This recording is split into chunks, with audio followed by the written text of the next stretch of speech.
ترامب مره واحده يا حسام حسن كان في مدرب مغربي ركراكي وصل لنص نهائي كاس عالم، محدش سمع صوته، ما كانش بيطلع يقول رئيس قطر بيشيد بالمنتخب المغربي، رئيس فرنسا بيشيد بالمنتخب المغربي. نفسي تبطل خوف يا حسام يا حسن، ملناش دعوه بالمغرب، دول ناس شغالين وناس ناجحين، خليهم في حالهم واحنا في حالنا، بلاش تصريحات من هذا النوع، بلاش تضحك الناس عليك، انت اللي خليت شكلنا وحش قدام الناس كلها. طلع علينا ابراهيم حسن اخو حسام حسن مدرب منتخب مصر عشان يقول لك البق الحلو ده. بص، جالنا كلام من الرئيس الامريكي ترامب اشاد بمنتخب مصر واداء الفريق.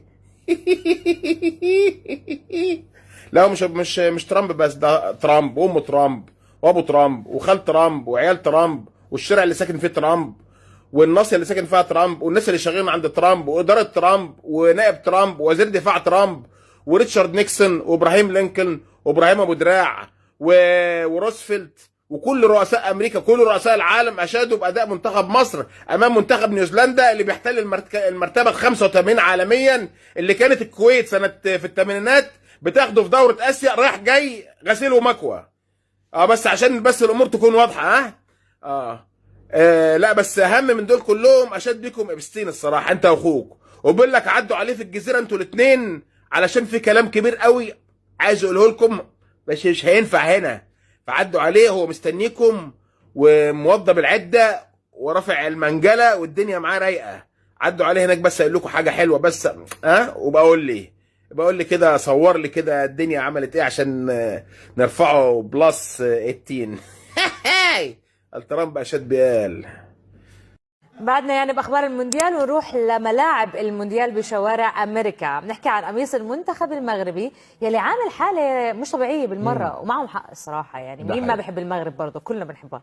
يعني التيشيرت بقى من اكتر القطع المطلوبه خلال كاس العالم، لدرجه ان كميات كبيره منه خلصت بسرعه قوي من متاجر البيع المختصه. 100%. الفكره انه الموضوع ما اقتصر بس على الجاليه المغربيه بس، لا، في كثير من الامريكيين المشجعين من جنسيات ثانيه كثيره صاروا بدهم يلبسوا هذا التيشيرت تبع المنتخب يلي له ارتباط وثيق بالمغرب بسبب حبهم الكبير للبلد. بس خلينا نقول اكيد ان السبب مش بس نتائج يعني اسود الاطلس الحلوه، القميص نفسه خطف الانظار، تصميم مستوحى من التراث المغربي، لدرجه ان كتير من متابعي كره القدم وصفوه بانه واحد من اجمل قمصان المونديال. صح، يعني حتى انه سعر النسخه ايه يا كابتن حسام التصريحات دي يا كابتن حسام؟ ايه ده؟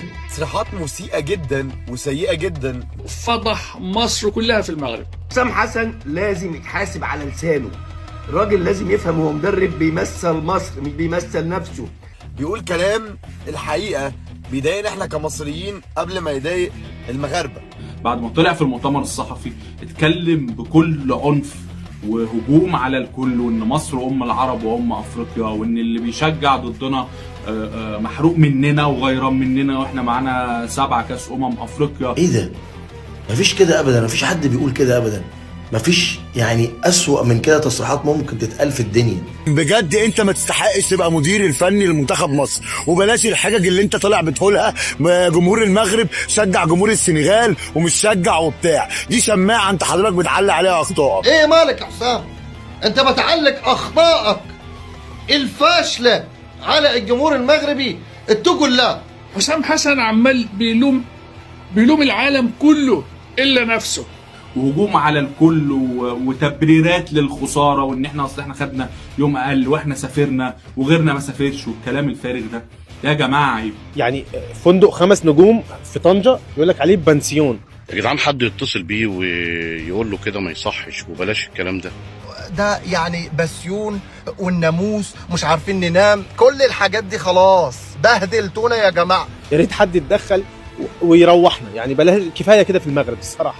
محدش يزعل اللي منتخب مصر طلع من كاس افريقيا، لا احنا المفروض نفرح ونتبسط، والله العظيم اللي ربنا رحمنا من حسام حسن. يا كابتن حسام من الاخر انت اتغلبت خلاص، احنا اتغلبنا، الموضوع انتهى، انت كنت وحش وعملت اداء وحش، ولا هجمه ولا تسديده على المرمى، فوق بقى، فخلاص الموضوع انتهى على كده. لكن بقى ترجع تقول احنا بعبع افريقيا واحنا ال7 بطولات واحنا مصر واحنا كل الكلام ده خلاص كان في الماضي، دلوقتي عايزين حاضر. انت تحمد ربنا ان انت دخل فيك جول واحد، انت ما لعبتش كوره يا عم الحاج. جمهور ايه اللي بيشجع السنغال وبيشجع مش عارف منين انت مالك بالجمهور يا عم الحاج؟ كل التصرفات اللي صدرت من بعثه منتخب مصر تكسف، وعيب انها تطلع من منتخب كبير. انت واخوك كابتن ابراهيم التصريحات بتاعكم كانت غير موفقه. بتاخدوا بطولات، انتوا 50 سنه ما خدتوش بطوله. عيب والله الحركات دي. احنا من يوم ما جينا المغرب والناس شايلانا فوق راسها حرفيا. لو حسام وابراهيم يهاجموا في الماتشات زي ما بيهاجموا في المؤتمرات، انا بقول لك كنا زماننا في حته ثانيه في بطوله افريقيا السنه دي. هو كابتن حسام وابراهيم حسن مفيش حد مسؤول عنهم من اتحاد الكوره يطلع يقول لهم كده عيب، يطلع يرد مكانهم، يطلع حتى يعتذر لشعب المغرب وجمهور المغرب. اذا مش عارف يتكلم ما يطلعش، والعيب على اللي جابه ان مدرب زي كده يمسك منتخب مصر. قسما بالله احنا عمرنا ما هنتطور. الدول شفتوا المغرب عامله ازاي؟ شفتوا الاستادات عامله ازاي؟ شفتوا الكوره عامله ازاي؟ انتوا هتجننوني. وجمهور المغرب هنشجعوكوا عشان انتوا تستحقوا. تلاقي فرقه تعبت ولعبت فما تقولوش جمهور بيشجع ومش عارفه ايه، انت ما لعبتش. واحنا كلنا شفنا يعني اغادير كلها كانت بتدعمك والاستاد متقفل 45,000 وشايلينك على كفوف الراحه، والاوتيل كل ماتش تكسب يروحوا يعملوا لك زفه، تقول لي بقى احنا سافرنا من مدينه لمدينه بقطر. انت مش مسافر على جمل يعني يا كابتن حسام. فبلاش الحركات اللي انتوا فاكرين ان هي ممكن تغطي على فشلنا في كره القدم. يعني ايه ما يبقاش فشل في الملعب وبره الملعب كمان. اصل دول ريحوا يوم زياده واحنا لا. انت لو مذاكر كويس هتلاقي ان في جدول البطوله محطوط من قبل اصلا ما يعرفوا. انت زهقتنا ان انت صعدت، يعني تحس ان اصلا انا لو مكان منظمين البطوله في المغرب يا اخي بقى زهقتنا. فانت ما عملتش حاجه عشان تتكلم. من الاخر احنا وحشين، فبلاش نتكلم كتير، مش اكتر من كده ولا اقل. فبالله عليك سيب المنتخب وبلاش حجج ولا المغرب بلا مش عارفه ايه، واحنا هنشجع المغرب اخواتنا ومبروك وصولهم للنهائي. كل حاجه عملها اعضاء بعثه منتخب مصر بعد الخساره من السنغال ما تصحش ابدا ابدا ابدا. بدايه من كابتن ابراهيم حسن مرورا باللاعبين نهايه بتصريحات كابتن حسام حسن. ما تعمل لناش مشاكل مع الدول.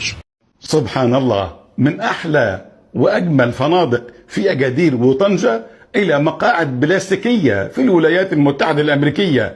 حسام وابراهيم حسن، لماذا صمتم صمت القبور؟ مرحبا بكم.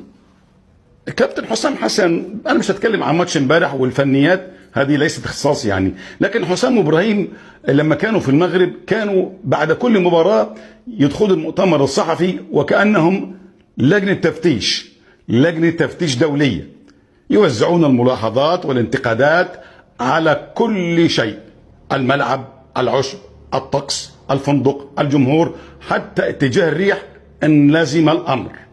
كانت الاعذار قبل كل مباراه جاهزه مسبقا، لكن المفاجاه ليله امس جاءت هذه المره من حيث لا يحتسب احد، اذ وجد الاخوين انفسهم طول المباراه وانتم واقفين على رجليكم. يا مسلمين، الكاميرات جابت ان المقاعد بلاستيكيه من العصر ما قبل التاريخ.